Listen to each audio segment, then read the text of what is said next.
കണ്ടോ നമ്മളൊരു സ്രാവ് കറി വെക്കാൻ പോവാ. അപ്പൊ ശരി കണ്ടോ സ്രാവ്, കുഞ്ഞു സ്രാവ് അല്ല, സ്രാവല്ല മോനെ, തെരണ്ടി. തെരണ്ടി നമുക്ക് തെരണ്ടി കറി വെക്കാം, അടിപൊളിയായിട്ട്. അപ്പൂസിന് ഇഷ്ടമാണോ? നല്ല ടേസ്റ്റ് ആണോ? അടിപൊളി ടേസ്റ്റാ. തെരണ്ടിയുടെ കണ്ണൊക്കെ ഇരിക്കുന്നുണ്ട് വാവല് പോലെ. വാവല് പോലെ തന്നെ ഇങ്ങനത്തെ കടലിലും കിട്ടൂലല്ലേ? കടലിലുണ്ട്. ഇത്ര ഇതിനെ വലുതുണ്ടല്ലോ. ഓ, അപ്പൊ വലുതൊക്കെ എന്തൊരു ടേസ്റ്റ് ആയിക്കല്ലേ. ഒരാഴ്ചക്കുണ്ട്. നമ്മളിനി മീൻ കറി വെക്കാൻ പോവുക. ആദ്യം ഇച്ചിരി വെളിച്ചെണ്ണയൊക്കെ ഒഴിച്ചു.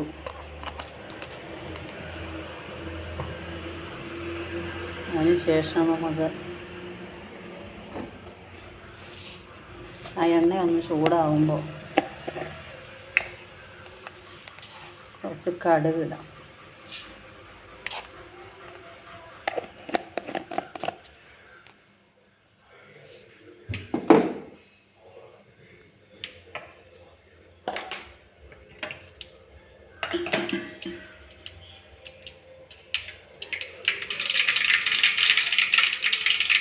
നമുക്ക് ഉണ്ടാക്കി വെച്ചേക്കുന്ന തക്കാളിക്ക, സബോള, ഇഞ്ചി,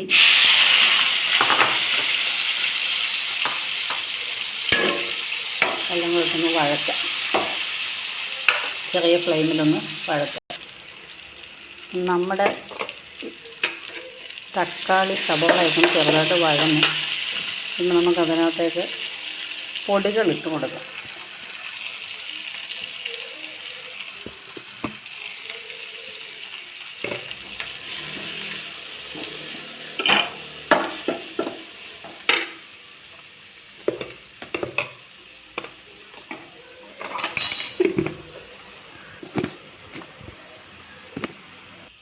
അപ്പം നമ്മൾ ഇട്ട് കൊടുത്ത ആ മുളക് പൊടിയെല്ലാം ഒന്ന് ചൂടായി വന്നിട്ടുണ്ട്. നന്നായിട്ട് ചൂടായി ഒന്ന് വഴന്നു.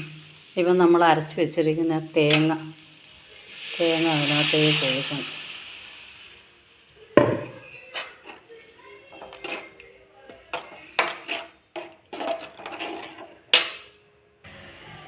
ഇപ്പം ഇതിനകത്തേക്ക് നമ്മൾ ആവശ്യത്തിന് വേണമെന്ന് പുളിയെല്ലാം ഇട്ടു. തക്കാളിപ്പഴം ഇട്ടെന്ന് പറഞ്ഞാലും പുളി വേണം.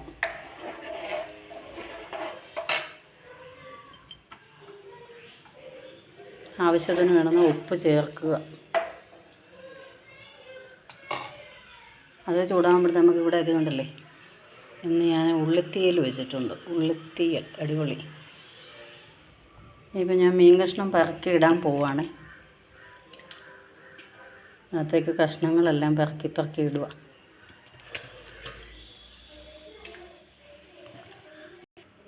മീൻ അവിടെ തിളയ്ക്കുന്ന സമയത്ത് നമുക്ക് സാമ്പാറിന് കടുക് വറക്കാം.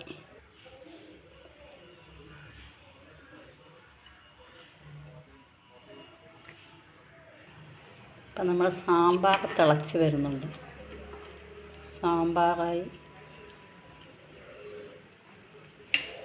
മീൻകറിയായി, തീയലായി. അപ്പോൾ ഇന്നത്തെ ഊണ് കുശാൽ, അടിപൊളി. അങ്ങനെ നമ്മുടെ പച്ച തെരണ്ടി മീൻ കറി റെഡിയായി. ഇത് കുറുകി വന്നിട്ടുണ്ട്. ഇതുകൊണ്ട് എണ്ണയൊക്കെ തെളിയുന്ന കണ്ടു. മണം കൊണ്ട് ഇവിടെ നിൽക്കാൻ മേല, ഭയങ്കര മണമാണ്. ഭയങ്കര രുചിയായിട്ട് വന്നിട്ടുണ്ട്. സൂപ്പറാണ്. അപ്പോൾ ഇത് കൂട്ടി ഞങ്ങൾ ചോറ് ഉണ്ണാനായിട്ട് പോവുകയാണ്.